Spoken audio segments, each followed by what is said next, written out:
ও তো বাচ্চাকে দুধ খাওয়াতে জানে না। তোমার মা ভাতের পাতিল থেকে ভাত বের করতে জানে না। তোমার মা ভাতের পাতিলে চাউল দিতে জানে না। কি বলেন আব্দুর রাজ্জাক সাহেব? আমার মা 40 বছর থেকে সংসার করছে। আল্লাহ রাসূল বলছেন যে কেউ যদি সালাম দিয়ে বাড়িতে ঢুকে তখন ও কার জিম্মেদারিতে থাকে? আল্লাহ। সন্ধ্যার সময় ছাদের উপরে নিয়ে যায় না, উঠানে নিয়ে যায় না, বাহিরে নিয়ে যায় না। এখন শয়তান ছড়িয়ে পড়েছে, শয়তানের বজনন লাগলে ছেলে কান্নাকাটি করবে। বালু মাজাল বরং তার চেয়ে খারাপ। বুঝে না ওরা, অন্তর আছে বুঝে না, বুঝা দরকার। দেখেও দেখে না ওরা, চক্ষু আছে দেখে না, দেখা দরকার। শোনেও শোনে না ওরা, কান আছে শোনে না। উলাইকা কাল আনাম, তারা পশু প্রাণীর মতো, তারা গরু ছাগলের মতো, তারা কুকুর শ্রেণীর মতো। বালু মাজাল বরং তার চেয়ে খারাপ। আপনাকে আমি কষ্ট দিইনি, তবে যদি আপনাকে আমি বুঝাতে পারি তাহলে আমি সফল। তবে আপনি যদি মনে করেন যে আমি কষ্ট পাচ্ছি আব্দুর রাজ্জাক সাহেব, তাতে আমার কিছু আসে যায় না। আমার জীবনে কোনোদিন কোনো সভাপতি, সেক্রেটারি, দায়িত্বশীলকে হিসাব করে কথা বলতে হবে এরকম জীবনে আমার কোনোদিন অ্যাকশনে আসেনি। আমি কোথাও ইমামতি করি না। কিভাবে জামিয়া সালাফিয়া চলো আমি নিজেই জানি না। গাজীপুরের লোকেরা টাকা পয়সা দেয়, সেই জন্য চলে। আব্দুর রাজ্জাক সাহেব কই, আমার তো মনেই পড়ে না কবে টাকা দিয়েছি। কেউ হয়তো বা দেয়। প্রতি মাসে বেতন লাগে 40 লক্ষ। জামিয়া সালাফে কত বেতন লাগে প্রতি মাসে? 40 লক্ষ টাকা বেতন লাগে। পত্রিকা বের হয় 16,000। কিশলাই পত্রিকা আছে, আরবি পত্রিকা আছে, অনলাইনে ইতিসাব টিভি আছে, বড় বড় বিদ্যান আছে প্রতিষ্ঠানে। 5,000-এর বেশি ছেলে মেয়ে আছে। 300 জন শিক্ষক শিক্ষিকা আছেন, সৌদি আরব নিয়ে, ইন্ডিয়া মিলে, বাংলাদেশ মিলে। 519 জন খালি এতিম আছে, এতিম অসহায়। তো কে সব খাওয়ার বহন করে? গাজীপুর লোকে করে। কে করে? কেউ করে। আমি আপনি করি, কেউ 2000-5000। জামিয়া সালাফে বৈদেশিক পয়সা দিয়ে চলে না। জামিয়া সালাফে কোনো বিত্তশালী দিয়ে চলে না। জামিয়া সালাফে কোনো সংস্থা দিয়ে চলে না। জামিয়া সালাফিয়া সরকারের কাছে পয়সা চায় না, কোনো দিনই চায় না, চাইবেও না। সরকারের কাছে দরখাস্ত করে না। এরকম প্রয়োজন জামিয়া সালাফে প্রয়োজন মনে করে না। আমি নিজেই বুঝি না কিভাবে চলে। সম্মানিত দিনী ভাই বোন, কাজেই কোনোদিন কারো কাছে নত হয়ে ধর্মের কথা বলতে হবে এরকম কোনোদিন দিন আমার কাছে আসেনি। আল্লাহ যেন না নিয়ে আসে। সম্মানিত দিনী ভাই বোন, বলছিলাম নবীগণের বৈশিষ্ট্য 10টি। 1, দাড়ি ছেড়ে দিতে হবে, কাটাও হারাম, চাঁচাও হারাম। 2, কাসু সারে, মোচ কেটে ফেলতে হবে, ব্লেড ব্যবহার করা হবে না, মোচ কেটে ফেলতে হবে। 3, কাসুল আজফার, নখ কেটে ফেলতে হবে। সব নবীর বৈশিষ্ট্য। ও লোকটা ভ্যান চালায়, দেখেন কত বড় বড় নখ। ও লোকটা চালায়, মিশুক চালায়, দেখেন কত বড় বড় নখ। ওর বাপ নেই। এই ছেলে, তোমার নখ বড় কেন? তোমার বাপকে খালু বলে ডাকবা। কষ্ট পাও? বলো না একদিন, দেখো না খালু কেমন আছেন।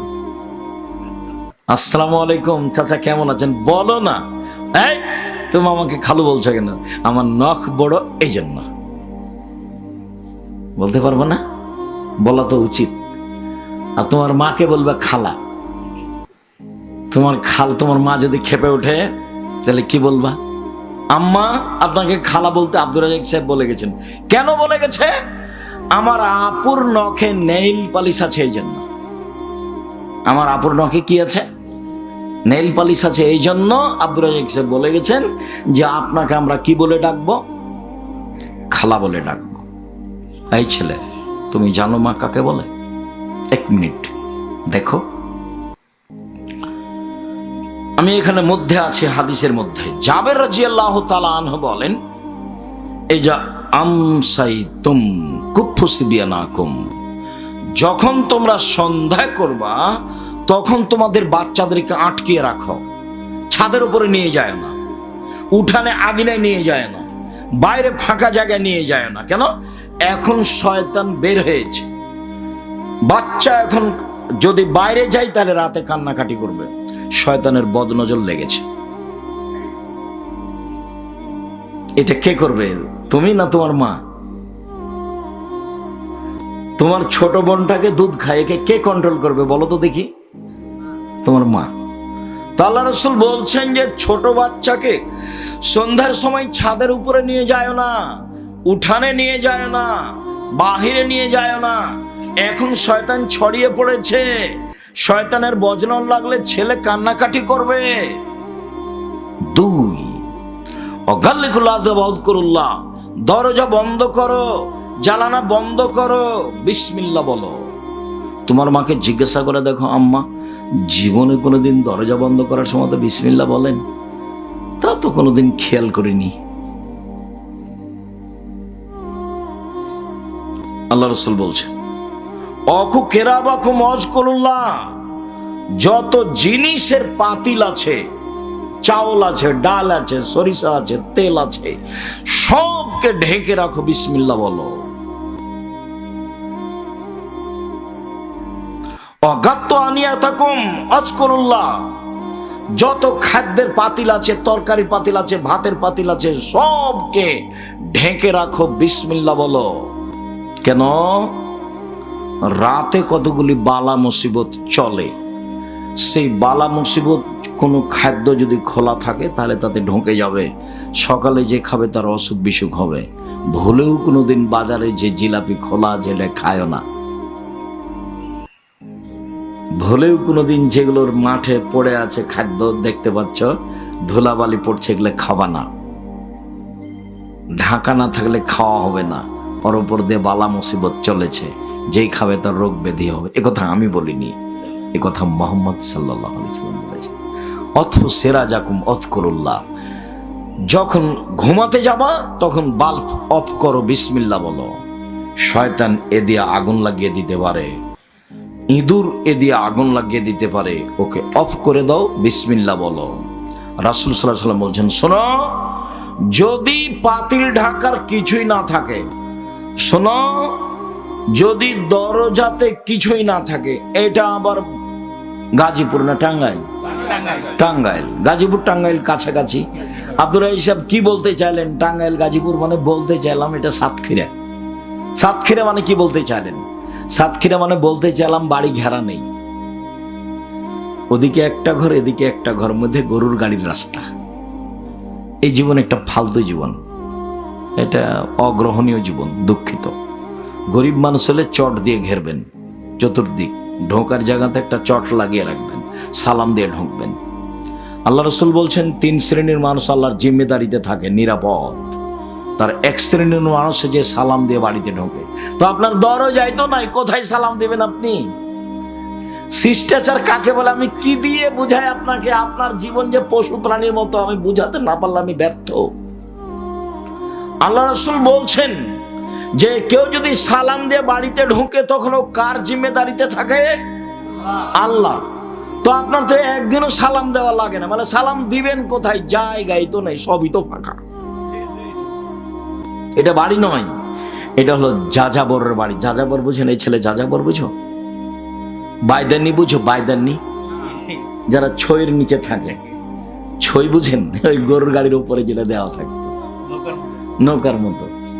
তা যেসব বাড়ি ঘর ঘেরা নেই, মনে কষ্ট নিও না, আমার কিছু করার নেই। গরিব মানুষ হলে চট ছাড়া দিয়ে ঘেরবে, ধনী মানুষ হলে ইট দিয়ে ঘেরবে। ইট দিয়ে ঘেরে একটা দরজা থাকবে।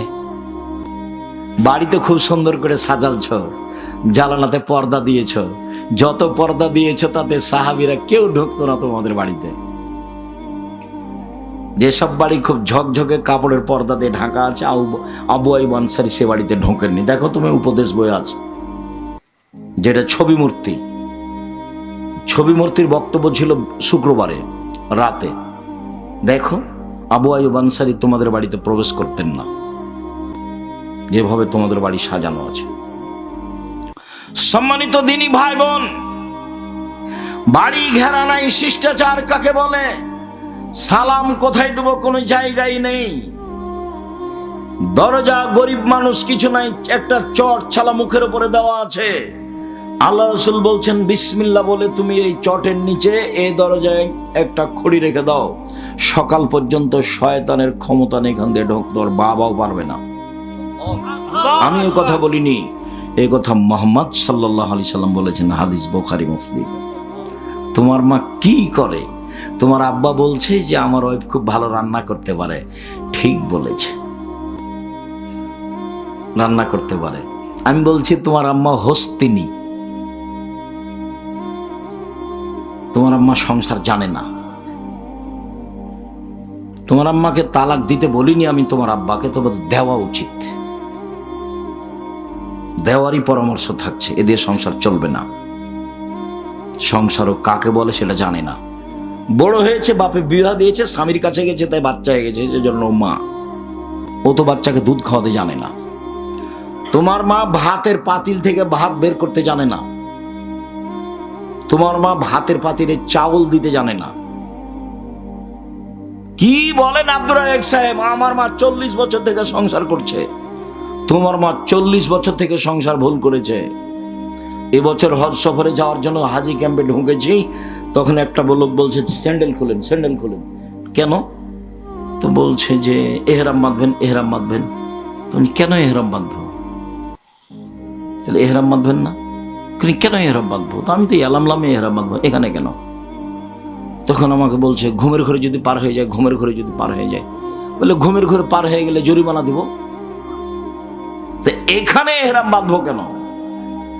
কদিন থেকে এরকম করেন? আপনার সাথে আমার 13 সালে দেখা হয়েছিল মনে হচ্ছে। বলে 24 বছর থেকে এখানে দায়িত্ব পালন করি, বৃদ্ধ মানুষ। এখন আমি বলছি যে ঢুকবে তাকে বলবেন 24 বছর থেকে মানুষের হজ বাতিল করেছি, 24 বছর থেকে মানুষের হজ বাতিল করেছি। কে বলেছে? আব্দুর রাজ্জাক বিন ইউসুফ বলেছেন 24 বছর থেকে মানুষের হজ বাতিল করেছি। কে বলেছেন? আব্দুর রাজ্জাক বিন ইউসুফ বলেছেন। এভাবে বলতে থাকেন, দেখা যাক কি হয়। আর এখান দিয়ে পয়সা ইনকাম করতে হবে না। শেষ পর্যন্ত যদি কোনো রুজির ব্যবস্থা না থাকে তো জামিয়া সালাফে চলে আসেন, মসজিদ পরিষ্কার করবেন, একটা বেতন দেওয়া হবে, খাবেন ইনশাআল্লাহ। এতিম অসহায়ের জন্য কোনো সমস্যা নেই।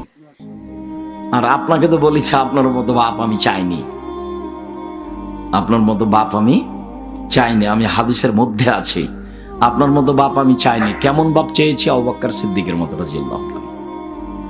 আপনাকে আমি কেমন পিতা চেয়েছি? আবু বকর সিদ্দিক রাদিয়াল্লাহু তাআলা আনহুর মতো। আব্দুর রাজ্জাক সাহেব এই কথা বুঝতে পারলাম না। বুঝতে পারলেন না মানে? ওই যে বুখারী মুসলিমের ঘটনা। আয়েশা রাদিয়াল্লাহু তাআলা আনহা বলেন, আমরা এক সফর থেকে আসছিলাম, হঠাৎ এক জায়গাতে আমার হারটা গলার হারিয়ে গেল, খুঁজে পাই না। ওটা আমার বড় বোনের হার, আসমার। আমি চেয়ে নিয়ে এসেছি। আমি বড় লজ্জার মধ্যে, সবাই আটকা পড়লো, মানুষেরা কেউ যেতে পারে না। এখানে পানি নেই, অজুও করতে পারি না, সলাতের টাইম হয়ে গেছে, সলাত আদায় করতে পারি না। মানুষ বড় বিপদে। হার খুঁজেও পাচ্ছি না, যেতেও পারছি না, অজুও করতে পারছি না, সলাত আদায় করতে পারছি না। জনগণ বলল, আবু বকর সিদ্দিক জি, কি ঘটনা ঘটিয়েছে আপনার মেয়ে তা কি জানেন? কি ঘটিয়েছে? ও যে হার হারিয়েছে, খুঁজে পায় না। তাই এখন বলছেন আয়েশা রাদিয়াল্লাহু তাআলা আনহা, যা আবু বকর ইলাইয়া। বাপের নাম বলছেন না, আব্বা বলছেন না, বলছেন আবু বকর সিদ্দিক আমার কাছে আসলেন। তখন আমার স্বামী, আমার উরু আমার রানের উপরে মাথা দিয়ে ঘুমিয়ে আছে। আমাদের দেশে, বাংলাদেশে, গাজীপুরে, টাঙ্গাইলে যদি বাপে দেখে যে মেয়ের উরু রানের উপরে জামাই মাথা দিয়ে ঘুমিয়ে আছে, তাহলে বাপ দেখলে এভাবে ঘুরে যাবে, এভাবে ঘুরে চলে যাবে। বুঝাতে পারিনি কথা মনে হয়? যদি দেখে যে বেটি জামাই এভাবে আছে, তাহলে বাপ কি করবে? এভাবে ঘুরে যাবে। ওটা শরমের ব্যাপার। তো এখন দেখেন, আমার আব্বা আসলেন, আবু বকর সিদ্দিক আসলেন, ফাল্লাকা জানি লাকসাতান শাদীদা, আমার এই কোমরের উপরে এত জোরে থাপ্পড় কিল মারলেন, আমার স্বামী আমার উরু রানের উপরে মাথা দিয়ে না ঘুমালে